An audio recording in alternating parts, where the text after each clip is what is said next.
าเครื่องอยู่วิหารธรรมแต่ละคนนั่นน่ะให้เข้าใจรากเหง้าของศาสนาคือกรรมฐานเด้ถ้าว่ามีกรรมฐานแล้วก็เป็นแค่ว่าหาอยู่หากินกันซื่อภิกษุนักบวชทั้งหลายก็ตามคือกันกับชาวบ้านเฮ็ดให้เสื่อมเสียเจ้าของแหละว่านักก็มูแต่ว่ามันเสื่อมเสียโดยรวมนั้นโลกบ่ได้รับความเข้าใจเพียงพอแล้วก็บ่ได้รับความชุ่มเย็นแล้วก็เลยบ่ฮู้ว่าพระพุทธเจ้าเนี่ยสอนหยังบ่ฮู้บ่ได้สอนขังบ่ได้สอนให้มาขังเด้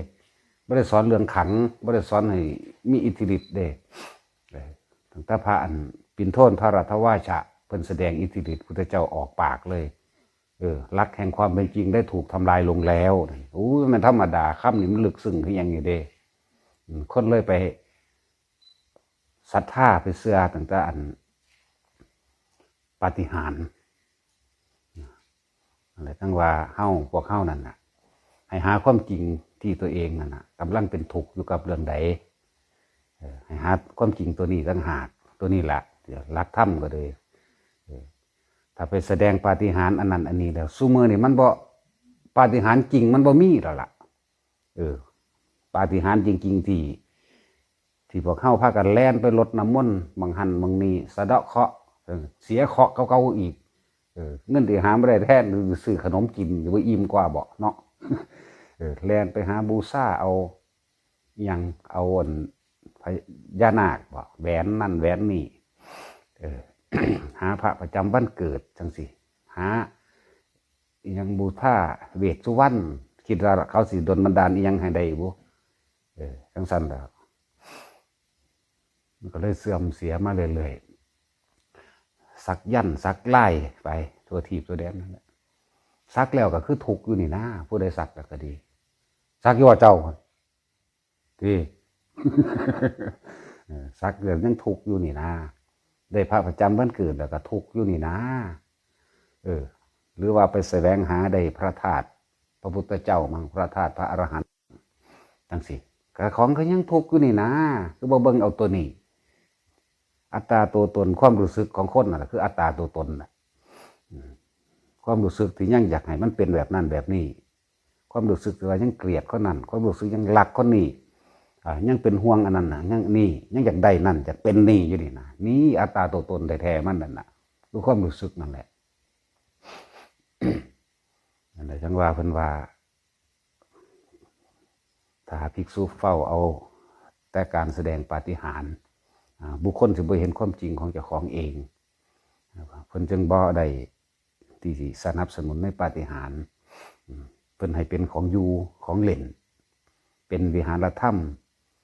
เป็นเครื่องคมต่างหากคมกิเลสเจ้าของบ่แม่นว่าเอาไปเป็น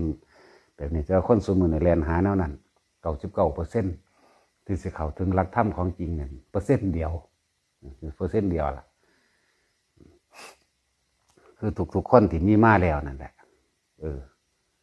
ได้เหรียญนั่นเหรียญนี่บูชาจากหันจากนี้นะมีอยู่ว่าเจ้า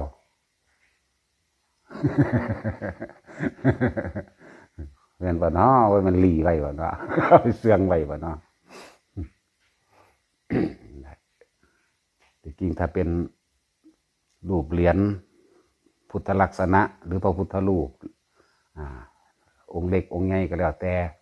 ให้เป็นเครื่องเตือนสติเจ้าของเป็นพุทธานุสติเป็นธรรมานุสติเป็นสังฆานุสติว่าพระพุทธพระธรรมพระสงฆ์เพิ่นพาเฮาค้นหาความจริงกันบ่ได้หาความขลังเด้บ่ได้เกี่ยวกับน้ำมนต์บ่ได้เกี่ยวกับฝ่ายผูกแขนบ่ได้เกี่ยวกับแนวมาคล้องคอเด้มันเป็นเครื่องแค่ประกอบหรือประดับซื่อแต่เป็นผู้เพิ่นปฏิบัติกรรมฐานแท้ก็ดีนั่นเพิ่นสิมีลูกประค่ำเพิ่นก็เอาไว้แต่นับกันลืมบางองค์เพิ่นก็ภาวนาพุทโธเพิ่นก็ไล่ลูกประค่ำบางองค์เพิ่นก็สวดแต่ละบทได้บทนึงแล้วปุ๊บเพิ่นก็ดึงซักลูกประค่ำปั๊บมาจังซี่เด้บ่แม่นเอาไว้ขังบ่มีหยังขังบ่มีทางตายเบิดแล้วพวกขังก็ดีที่พวกเฮาได้ยินได้ฟังมาตามตำราที่จะเฮ็ดได้จริงซุมื้อนี่บ่มีแหละมีแต่ผู้เพิ่น หลักเฮ็ดลี่เฮ็ดร้อยเฮ็ดเป็นเครื่องเล่นเครื่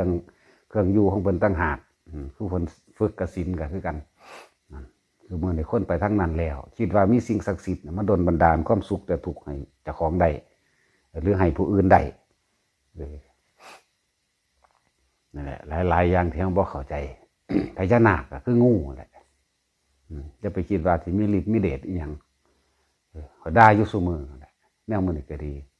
ถ้ามันอันเฮ็ดได้อีหลีก็ฆ่าเขาตายตัวปานนี้เนาะศาลปู่ตาศาลพระพรหมก็ทุบทิ่มเบิดนะแม่งสั่นแหละเขาเลยไล่หนีจักว่า ไปทั้งใดหาทำลายแต่อันทั้งสี่นะ บาดเว้ากันว่าศาสนาพุทธนะบาดเพิ่นให้รักแห่งการคิดพิจารณาน่ะว่าให้หาความจริงเพิ่นว่าอย่าเชื่อเพราะได้ยินได้ฟังสืบต่อกันมาแต่ทุกคนบ่เชื่อเลยเชื่อกันเลย โดยบ่ได้หาเหตุหาปัจจัยแล้วก็หาผลแห่งความจริงมันว่าไปอธิษฐานขอเอาเด้ออันนั้นอันนี้คือเขาว่าได้อีหยังลูกแก้วยังประกายพึกหรือว่าลูกแก้วที่เอามาอธิษฐานน้ำเอิญว่าแมงยังดอก ลูกแก้วนั่นก็เลยอธิษฐานเอาอย่างก็สมปรารถนาก็ว่าเนาะบู๊บ่ได้เฮ็ดงานแล้วพวกเฮาอยู่นี่ผู้ใดอันนั้นมากก็ไปอธิษฐานเอาโลดสมปรารถนาเบิดเลยแม่นบ่ล่ะลูกแก้วพญานาคสมปรารถนาแหวนนั่นแหวนนี่หลอดแอบเบอร์ลิงยังแมวก็ทั้งใดล่ะ เป็นจังสันคนไปหาเสือในจังสันเนี่ยนะไม่คิดพ่อว่าเจ้าของอยากกินเขาก็เป็นซื้อกินเอาเองเป็นหนึ่งเขากินเอาเองทำหน้าเอาเองนะอยากกินน้ำไปย่างไปกินน้ำเอาเองนี่นะถ้าว่าได้สิ่งที่ว่าอธิษฐานเอาเสกเอาดลบันดาลเอาจังสันนะก็ร้องกันดลบันดาลให้น้ำไม่ให้ใส่ปากให้กินมึงนะถ้ามันกินได้ซะละนี่ก็ย่างไปเอาตัวนั่นแหละหลายอย่างที่เพิ่นให้แนวคิดในการทำลายความคิดเห็นเก่าๆที่เคยยึดมั่นถือมั่นมาเฮามาทำความคิดเห็นใหม่เด้นี่ความเห็นใหม่เด้ทิฏฐิแปลว่าความเห็นเพิ่นจึงลงหลักใจกับความเห็นก็อันเดียวกันนั่นแหละแล้วให้พิสูจน์ตามความเป็นจริงบัดนี้อย่าเชื่อเพราะได้ยินได้ฟังสืบต่อกันมาอย่าเชื่อเพราะได้กระทำตามกันมาเนี่ยอย่าเชื่อเพราะว่าบุคคลผู้นั้นเป็นผู้สมควรเชื่อคือคนเฒ่าแหละคือพวกเฮาล่ะเกิดมากับผู้เฒ่ากับพาไปบวงสรวงพาไปหา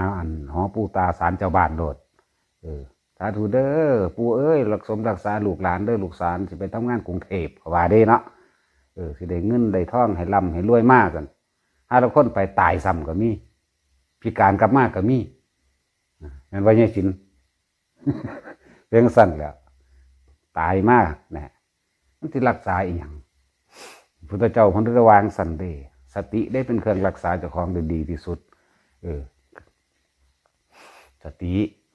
แกจะกินเหล้าเมายาจะคบคนพาลตัวมันก็ระมัดระวังรักษาตัวเองตัวตนแรกเป็นดีพึ่งของตนได้เพิ่นบอกมันขี่รถมอไซค์แง่ๆนั่นแง่นึงจะไปพระรักษาเทวดาคุ้มครองทั้งใดทั้งสัตว์แหละหลายอย่างที่พวกเขาบ่เข้าใจคำสอนพระเจ้าแล้วก็บ่มีผู้ใดกล้าเว้าพร้อม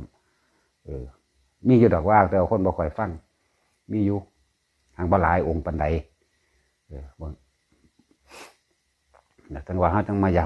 ำคือคนมีพระประจำวันเกิดนั่นแหละอันบ่ล่ะคือถูกอยู่ซั่นเนาะได้สอยลูกประค่ำมากก็คือกันได้มาโดยเข้าใจว่ามันขังมันสิป้องกันนั่นนี่ก็คือถูกอยู่นี่นะพวกย่านผีหอยพระอยู่นั่นนะก็คือยังย่านอยู่นี่นะเอาพระมาหอยไว้แล้วก็ดีเนาะเรื่องสั้นแล้วมันจริงเข้าไปอยู่ในไตโกนพระพุทธรูปขยันคือเก่าขอความย่านอยู่ในเจ้าของเป็นเรื่องสั้นแหละแล้วพอเฮาบ่พิจารณาหาความจริงอภินิหารต่างๆนานาที่คนสมือนี่เฮาเห็นน่ะมันเป็นเรื่องหลอกลวงแล้วเด้อมันเป็นเรื่องหลอกลวงแล้วพากันไปหดน้ำมนต์บ่จังสิก็คือถูกอยู่นั่นนะคิดเบิ่งมื้อนี้แหละกูคือยังถูกกูซึ่งยังกังวลอยู่อันนั้นอันนี้อยู่นอนี่นะน้ำมนต์หรือเราไปได้เบี้ยนั่นเบี้ยนี่ เบี้ยแก้ลูกอมฤาษีมันนั่นแหละเนาะอมแล้วก็คือเก็บไข่ได้ป่วยตายแมงอยู่คือเก่าอยู่ตัวผู้เห็ดมันก็ตายแล้วเด้เนาะ เจ้าของตำรามันก็ตายแล้วเด้เนี่ยแวงสั่นเด้ หลายๆอย่างจังว่าพี่หน้าเอาเองแต่ละคนพวกที่ขึ้นบ้านไม้นั่นน่ะถามว่าขึ้นบ้านไม้ต้องทำยังไงเอากระยางขึ้นตัวเนาะ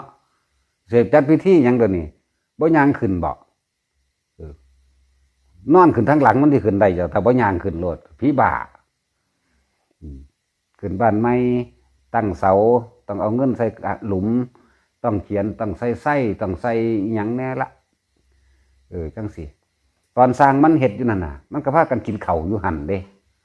กินข้าวแล้วมันก็นอนเว้นหลับอยู่หันเลยมันคือว่าตาย ขึ้นโลดหรือมาถามพิธีอย่างก็ต้องไปหาดอกแต่ของเป็นผู้จ้างคนเห็ดแท้ๆสิไม่ไปบอกผู้อื่นยังไงสิบวงสรวงเจ้าทียังไงจะของเป็นเจ้าทีแท้ๆเนาะถ้าร้องว่ากูเป็นเจ้าทีกูบ่ให้กูบ่จ้างสร้างมาเห็ดเอาถ้ามันเห็ดใดวะเนาะก็จังสั่นแล้วนี่ก็คือความจริงตัวนี้แน่ขึ้นไปโลดย่างขึ้น มียังกะหาบลุงตุงนั่งขึ้นไปพักกันยางขึ้นเอา เจ้าหลังขึ้นได้มันขึ้นบ่ได้ ถามขึ้นบันไม่ก็มีเลิกใดวะซานว่ามีเลิกพร้อมแล้วยังได้เอาฟาดรถน้ำนั้นพวกสิออกรถคือกันเงินสูมีพร้อมแล้วบ่แต่เงินสูมีพร้อมแล้วสูไปซื้อเอาโลดสิไปหาเลิกเห็นยังเดินนี่ คือกันขึ้นบันไม่ก็คือกันสิออกรถก็คือกันเงินพร้อมแล้วซื้อรถไม่ต้องไปเจิมดอกเจ้าของเป็นผู้ขับแท้ๆผู้ใดสิมารักษาให้เดินสิไปเจิมมันจะทั้งใดเรื่องเป็นพุ่มเป็นพ่วงเต็มรถอยู่ปีนขวมปีนง่ายน้ำขานถนนหนทางจังแม่นอีหยังเป็นอีหยังอันนั้นแหละมันบังตา จักว่าล่ะไอ้ของขังหลายๆแหละมันบังตามันเลยเห็นพลาดไปสติเจ้าของนั้นถ้าเมาก็จะพากันขับดีหูจักอยู่แต่ก็จะเร็วเกินกำหนดตัวก็เบิ้งในเจ้าของเองแหละอีหยังก็ดีอย่ามาถามเรื่องเลือกงามย่ามดีนะพระพุทธเจ้าบ่พาวาขึ้นบ้านใหม่ออกรถใหม่พร้อมเมื่อไหร่เงินพร้อมแล้วซื้อเลยขึ้นบ้านใหม่เขาว่ามันแล้วขึ้นเลยบ่ต้องไปบวงสรวงเจ้าทีหรอกเจ้าของเป็นเจ้าทีแท้ๆมันสั้นการเดินทางไปทำงานสิก็บ่ต้องไปหาเลือกหายังดอกพร้อมแล้วไปโลดจังสั้นเดี๋ยวจังว่าพิสูจน์ตามความเป็นจริงนะเว้ยคือเข้ามาทำบุญกันนะก็เข้าใจว่าเจ้าของมาทำบุญได้มันบ่แม่นทำบุญได้นะมันทำทานแหลกของหลายๆคนที่มาสาธุเด้อเลยบุคคาถือหวยรวยแจ็คพอตไปแล้วคุณบ่ได้ขอต่อเจ้าของขอล่ามไปให้ลูกเต้าเล่าล้านให้พุ่นให้ผู้นี้ไปแล้วซ้ำไปขอเกิดชาติใดไกลคำว่าทุกข์ยากอย่าให้พบให้พ่อเด้อก็ว่าเด้มันยังจะเกิดอยู่นี่นะเนาะนั่นแหละจะทำท่านเพิ่มทุกข์ไหมให้มันทำท่านดับทุกข์บุญกับทำความเข้าใจซะบุญแปลว่าความสงบเย็นในเจ้าของนี่แหละบุญแปลว่าจังซี่บ่แม่นพิธีบักหลายๆที่ว่าจ้างหนังจ้างหมอลำมาขากันใส่งานมันจะแทบทุกงานได้เสมอนี่เนาะจ้างหมอลำจ้างดนตรีจ้างอีหยังแน่มาฆ่ากันเรื่องเถื่อนน้ำวัดน้ำว่านั่นนะพวกนั้นก็บอกกล้าบอกเขาเด้ยันเขาว่าเอาเขาไม่กินยันเขาว่าศรัทธาเนาะยันเขาว่าศรัทธาว่ากล้าบอกนั้นเอาคือพวกเจ้าว่าล่ะเด้น้ำกันไปเลยเด้ดีว่าแย่งกันเอาคณะนั้นเอาคณะนี้ผิดกันเด้อันพวกนักบวชทั้งหลายมันก็ดีมันบ่ถือใจกู ผิดกันก็มีมีเบิดหลายอย่างนี่แหละจังหวะรากเหง้าของศาสนาเฮาต้องอาศัยกรรมฐานมองใดถ้าบ่มีกรรมฐานเป็นอันว่าคือชาวบ้านนั่นแหละว่าไปตามความจริงที่มันมีอยู่เดี๋ยวนี้บางนี้บ่ให้เฮ็ดเด้เพื่อจะเฮ็ดกฐินผ่าป่ามาอย่ามายุ่งกับพิธีการเด้เอายังมาถวายก็ว่างไว้มีโลด แต่อยากทำบุญถูกต้องแล้วแต่ของเป็นผู้ให้แล้วเป็นผู้สบายใจแล้วเป็นผู้ดับทุกข์ของเจ้าของแล้วสิมายุ่งยากกับพิธีอีหยังแต่จังว่าเฮาบ่ค่อยรับการรับงานอีหยังดอกยากหยังเขาบ่เข้าใจ อยากเฮ็ดน้ำกิเลสเขาสิแต่งให้เฮาเฮ็ดจังซั่นจังซี่อันใดมันผิดพระวินัยเฮาก็บ่เฮ็ดละเว้ยนักภิกษุนักบวชถ้าบ่รักษาพระวินัยแล้วก็เป็นอันว่าบ่มีหยังเพราะพระวินัยนั่นแหละคือพระพุทธเจ้าเพิ่นบ่ทันได้ตายเด้พระวินัยนั่นแหละคือพระพุทธเจ้านั่นแหละทั้งตาเฮ็ดพระถูกต้องตรงตามพระวินัยแล้วพระวินัยก็กลับมารักษานักบวชเองต่อมาก็เข้าสู่หัวใจของคำสอนของธรรมแท้ก็คือกรรมฐานนั่นเองคือพวกเข้านั้นเน้นหาวิหารธรรมเน้นหาหม่องเครื่องอยู่ของเจ้าของเพื่อที่สังเกตความรู้สึกเจ้าของที่มันถูกอยู่ทุกเพราะว่าเรื่องใดที่เอาความคิดหาเพื่อสิเอาความคิดดับความคิดเอาความคิดดับถูกมันดับบ่ได้ฉะนั้นเขาจึงมีวิธีการฝึกให้จับจุดอุณาโลมนั่นเองเป็นวิหารธรรมเป็นเครื่องอยู่ของเจ้าของ คนเฮาส่วนมากว่าคอยอยู่กับเจ้าของเด้อยู่กับผู้อื่นผู้ใดสิปฏิเสธเอาสิถามซึ่งถ้ามาเจ้าคิดถึงไผก่อนหมู่เอาบ่แม่นดอกคิดหาผู้นั้นผู้นี้สิไปหาเงินหั่นเนาะนั่นแหละว่าท่านได้เข้าใจเห็นแบบละ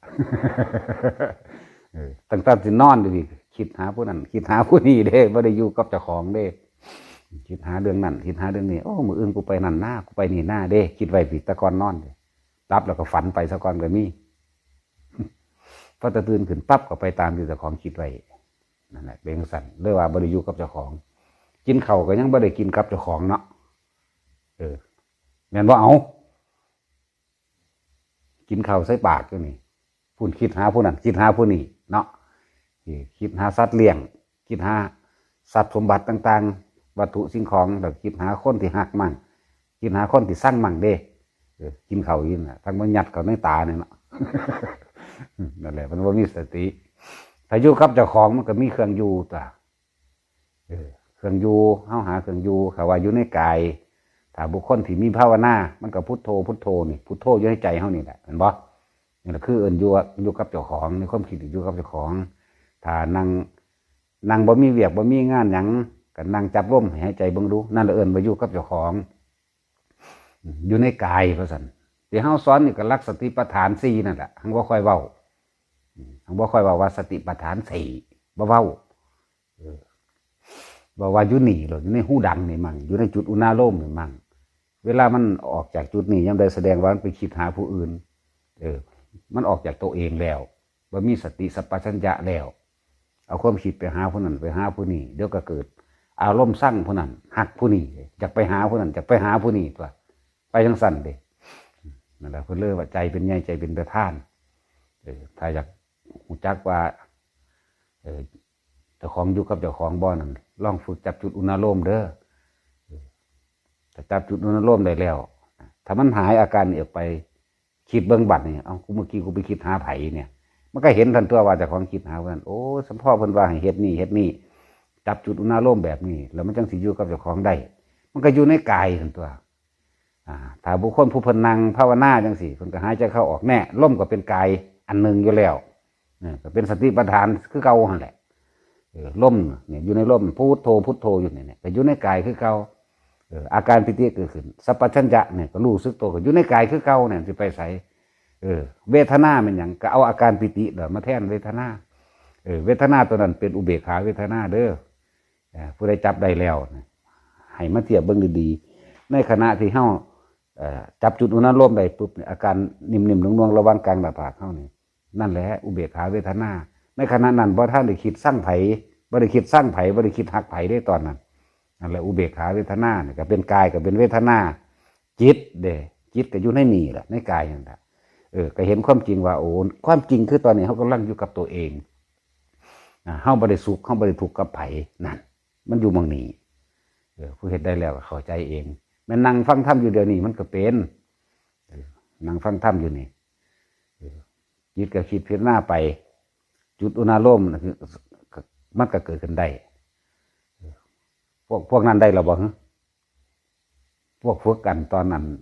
ยังมาแรงไหมพวกเจ้านั่นแหละพวกนั้นนะผู้หญิง2 คนไหมพวกเจ้านั่นแหละได้หรือเปล่าเพราะท่านฝึกบ่ โอ้พวกเมื่อเนาะฝึกเนาะได้จะค้นบ่หันทีโอ้สี่ตัวเอาตัวรอดเองนะแต่ว่าบ่ได้ด่าครูเด้บ่ได้ด่านักเรียนเด้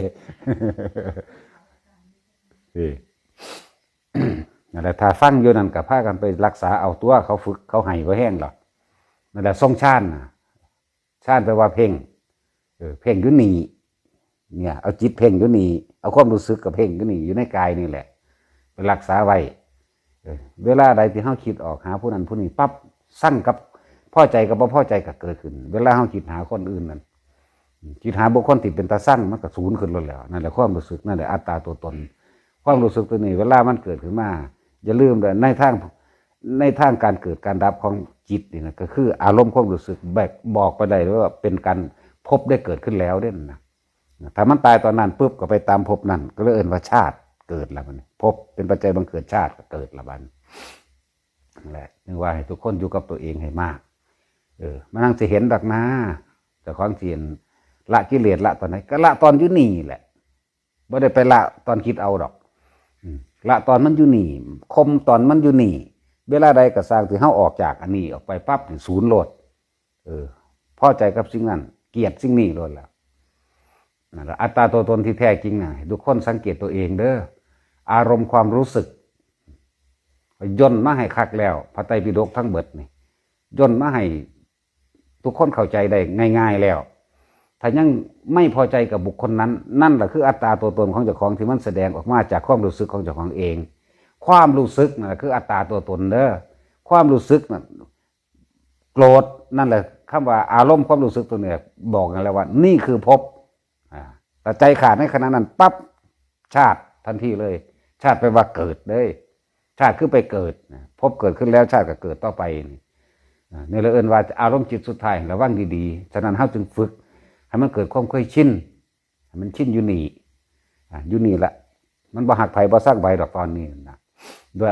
เอาอาการปิติเป็นเครื่องยืนยันว่าเป็นผู้อยู่ในฌานตอนนั้นมันบ่มีความหักไผสร้างไผได้มันเป็นอุเบกขาแล้วเด้นั่นน่ะพากันเข้าใจดีๆเด้เป็นอุเบกขาแล้วผู้เฮ็ดได้น่ะเข้าใจหน้าพอตะคิดออกไปปั๊บผุ่นคิดหอดง่วงหอดควายนั่นโอ๊ยได้กินน้ำหรือยังเนาะนี่ฝากเป็นห่วงมันมีความรู้สึกเป็นห่วงมันเห็นบอกความรู้สึกนั่นเป็นความรู้สึกหลงด้วยนั่นน่ะเดรัจฉานนะสิบอกให้ เป็นอวัยภพเลยเด้นั่นน่ะเป็นสั้นถือว่าทุกคนพยายามอยู่กับตนเองให้มันได้ถ้าบ่พอใจกับบุคคลผู้ใดผู้หนึ่งเด๋โกรธนรกละอันนั้นน่ะแต่คิดอันใดอันหนึ่งบ่ลงตัวหรือมีความรู้สึกว่างุดงิดฟึดฟัดอยู่ในเจ้าของเองอันนั้นละอสุรกายนั่นแหละจิตอสุรกายแต่ความคิดอันใดอย่างใดของผู้นั้นผู้นี้เนี่ยคิดในเหตุใดกูสิได้เนาะคิดไปห้นห้วย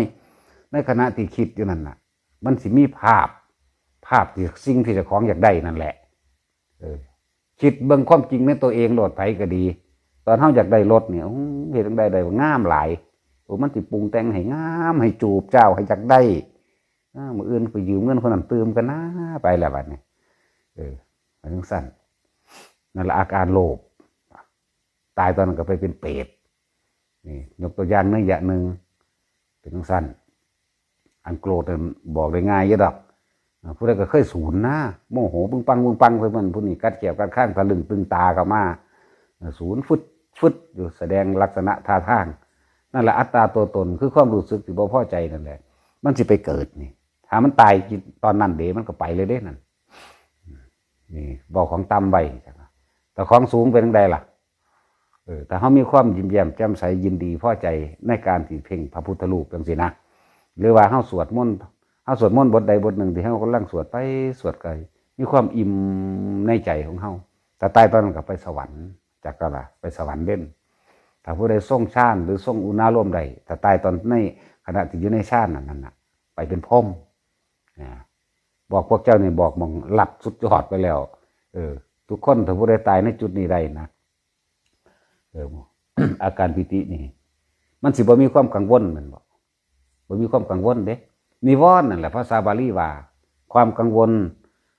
น่ะคือนิวรณ์ภาษาเฮาเอาง่ายๆเลยว่ามันสิบ่กังวลห่วงผู้ใด เนี่ยมันจะอยู่ของมันจังสี่แล้วตาตายตอนนั้นนะมันจะไปเป็นพ่มเลยพวกนี้เลือกเอาโลดขึ้นอยู่กับว่าพวกเจ้าสิส่งอารมณ์ได้นานหรือบ่นานถ้านานก็ไปเป็นพ่มสั้นสูงขึ้นไปสั้น11ลงมามันมี16สั้นสั้น11ลงมาเพราะว่าจากนั้นขึ้นของอนาคามีผู้เขาบรรลุในขันตัดกามได้แล้วบ่กลับมาเกิดนะไล่ลงมาพี่นั่นแหละจังว่าให้ทุกๆคนฝึกเอามันเป็นของง่ายๆถ้าบุคคลฝึกจนชินแล้วในแม้นว่าอารมณ์อันใดอันหนึ่งอาจจะคิดอาจจะเขาเรียกว่าทรงฌานบ่ทันกับสร้างแต่ว่ากำลังจะเข้านะอาการปิติหรือสิ่งเหล่านี้สิประคองเฮาให้ไปเป็นพรหมคือเก่าเข้าใจว่าล่ะเพิ่นเลยเอิ้นว่าพรหมลูกฟักเพิ่นเอิ้นว่าตายนอกฌานในขณะที่เจ็บปวดบางคนป่วยปวดแต่เคยทรงฌานได้มาเรื่อยในขณะก่อนสิตายนั่นมันบ่นึกถึงฌานตัวนั้นได้แต่พอดีกับใจขาดไปนึกได้ตอนจิตกำลังเคลื่อนที่ไปนึกถึงอาการฌานที่จะคลองได้ปุ๊บไปเลยเด่นไปเป็นพรหมคือเก่าเด่นจังว่าให้ทุกคนหาวิธีลัดให้คักแล้วหาวิธีลัดให้คักแล้วพวกฝึกได้แล้วก็ไปส่งอารมณ์เอาเองไปเฮ็ดเอาเองเด้ฝึกง่ายๆ2 นาทีถ้าเข้าใจนั่นคือ2 คนมาแต่ใส่วุ่นลืมล่ะมันจะใส่ให้ยายหน่อย2 คนไหมมันแต่อุบลบ่หรืออุดรวะ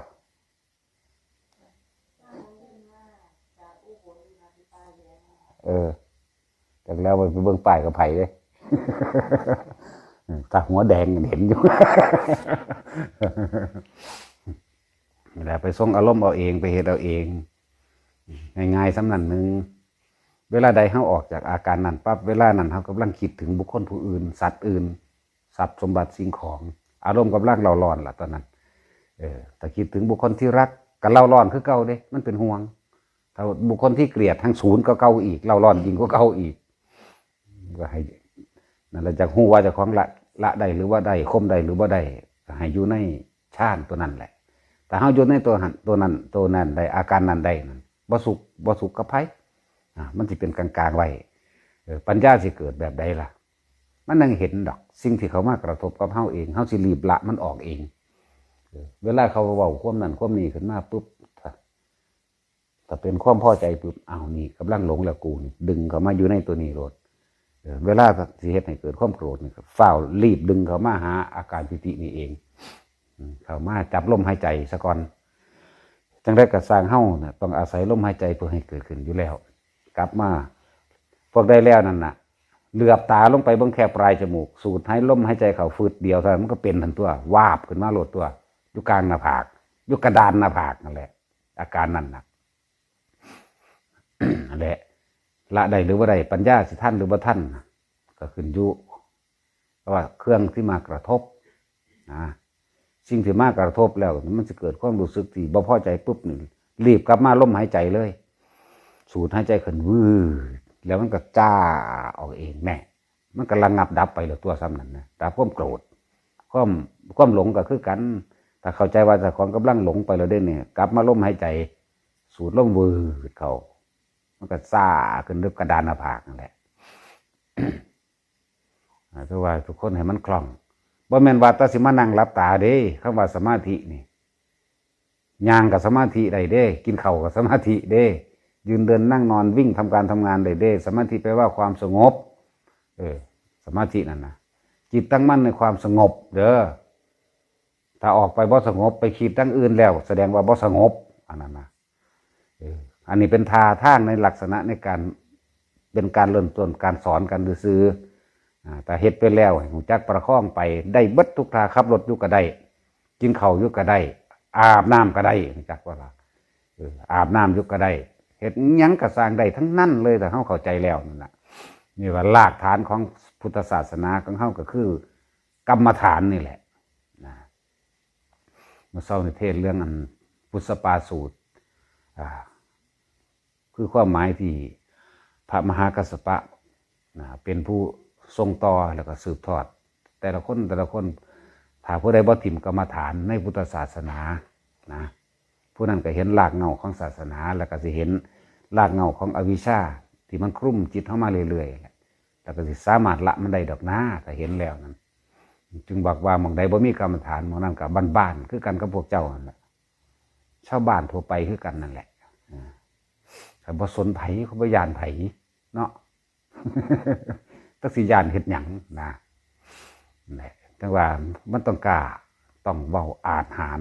บ่ซั่นบ่ได้อย่าไปอ่อนแอกับเขากับกิเลส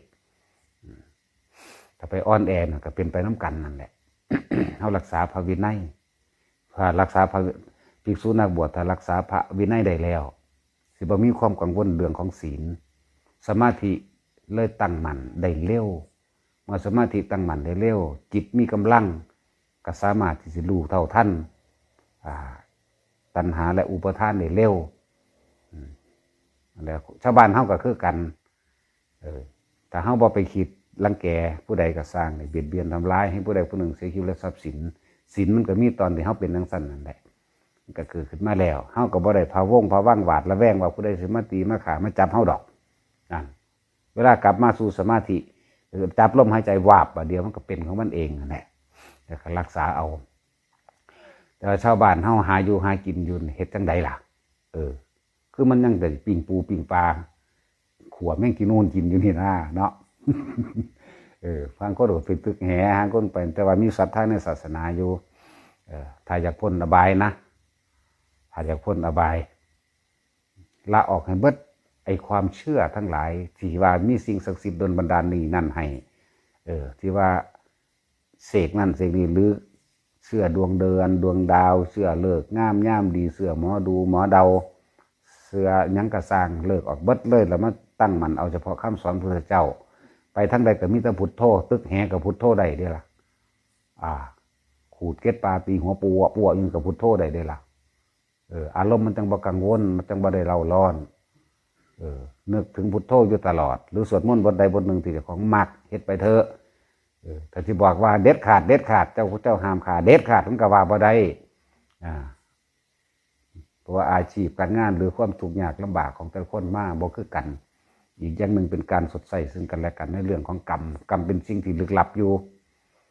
ลึกลับสำหรับพวกเฮาบ่ทันภาวนาเห็นแต่พวกเขาเจ้าภาวนาเห็นแล้วบ่ลึกลับแจ้งเบิดทุกอย่างไล่มาได้เบิดเลยจากนี่ซาดนี่ไปเป็นนี่ไล่ได้เบิดหน้านั่นแหละทุกอย่างจึงว่ามันอยู่กับภาวนานี่เองนี่แหละรากเหง้าของศาสนาคือการภาวนาคือพระพุทธเจ้าเฮาเป็นการระลึกชาติได้หาประมาณบ่ได้นั่นก็เกิดจากภาวนาเลยล่ะมันเห็นหน้าคตชาติของบุคคลผู้อื่นจังซี่ก็เกิดจากภาวนานี่ได้ล่ะจิตสงบได้ล่ะมันจึงเห็นได้จึงเป็นไปได้ส่วนสิว่างหรือบ่ว่างก็เป็นอีกเรื่องนึงในการเห็นแล้วเนี่ยอันนั้นเป็นสั้นจึงบอกว่ามังได้ถ้าบ่มีกรรมฐานแล้วก็เป็นว่าบ้านๆนะพอตั้งแต่รักษาขี้ดินขี้ดอนไว้ ถ้าแม่นนั่นก็คือว่าเพิ่นว่าเป็นบุคคลดุจดังว่าคนรับจ้างเลี้ยงงัวบ่ได้ค่าจ้างซื้อเขากินนั่นแหละจังซั่นบ่มีสิทธิ์ที่ขายงัวหรอกจังซั่นฉะนั้นถึงว่าผู้ใดอยากพ้นทุกข์ได้ให้กลับมาหากรรมฐานงั้นสิผิดพลาดไปแล้วก็มาสามารถตั้งต้นไม่ได้ภิกษุนักบวชที่เคยเป็นนั่นล่ะที่เคยผิดนั่นนี่แก้ได้ทุกอย่างแก้ได้เว้นไว้แต่อนันตริยกรรมถ้าบ่มีอนันตริยกรรมแล้วก็เป็นอะไรยังมีสิทธิ์อยู่มรรคผลนิพพานยังมีสิทธิ์มาตั้งใจไม่เฮ็ดเอาไม่เด้ตั้งใจเฮ็ดสิ่งที่เคยผิดพลาดไปแล้วทิ่มมันลืมมันคนให้มาอยู่ในปัจจุบันแต่ว่าที่เป็นอนันตริยกรรมเฮ็ดจังได๋ก็สร้างลืมบ่ได้กรรมตัวนี้รุนแรงพวกอกุศลกรรมนี่สิแทงใจอยู่ตลอดเลยย่างไปย่างมากก็เร่าร้อนตลอดการมันเป็นธรรมดาของพวกนี้อย่าเฮ็ดทำลายพุทธเจ้าแต่ซุมื้อนี่บ่มีร่างกายทำลายแล้วแต่ว่าทำลายพระธรรมนี่คือพระพุทธเจ้าแท้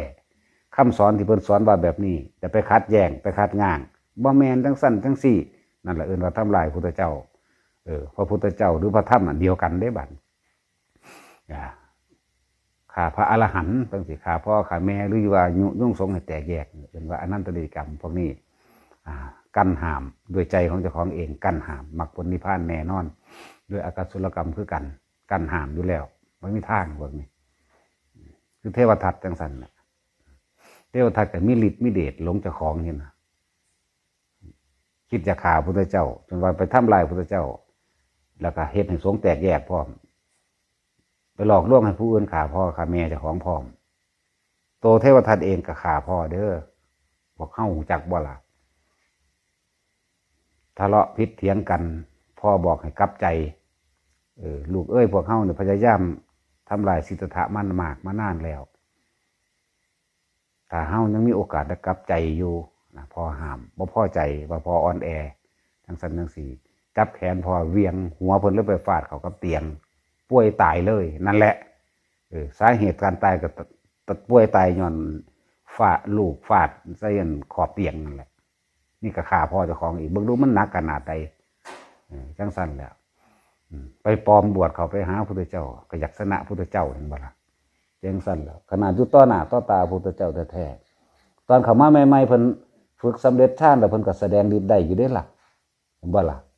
มันก็เสื่อมทั้งตัวแค่คิดอยากทำลายผู้อื่นเท่านั้นแหละเสื่อมแล้ว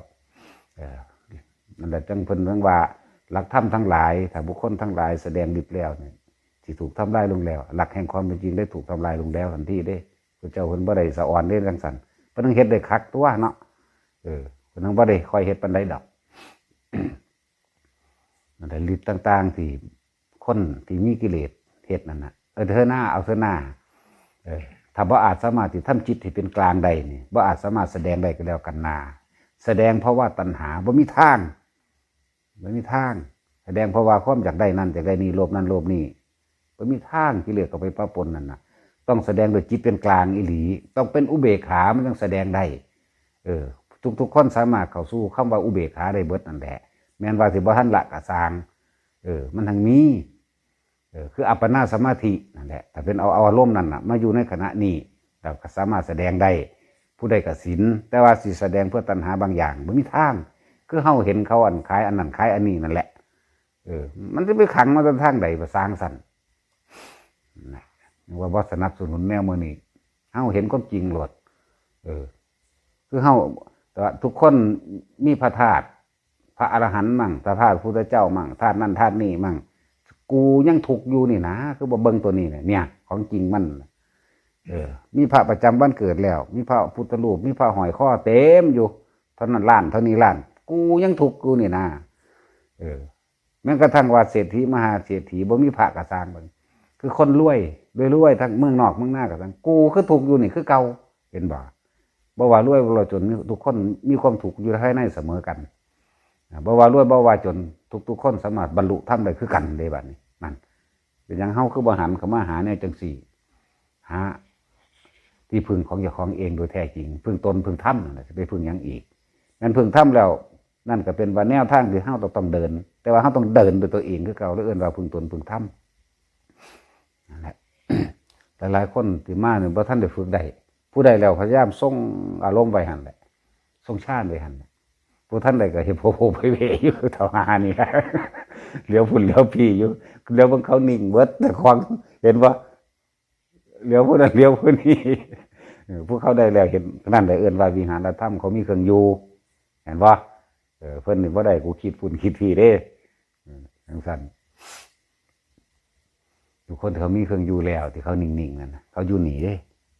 บึบเฮ็ดบ่ทันได้บ่จักดอกอยู่นี่จักแม่นอีหยังเนาะมื้ออื่นได้ฝึกเอาเด้อ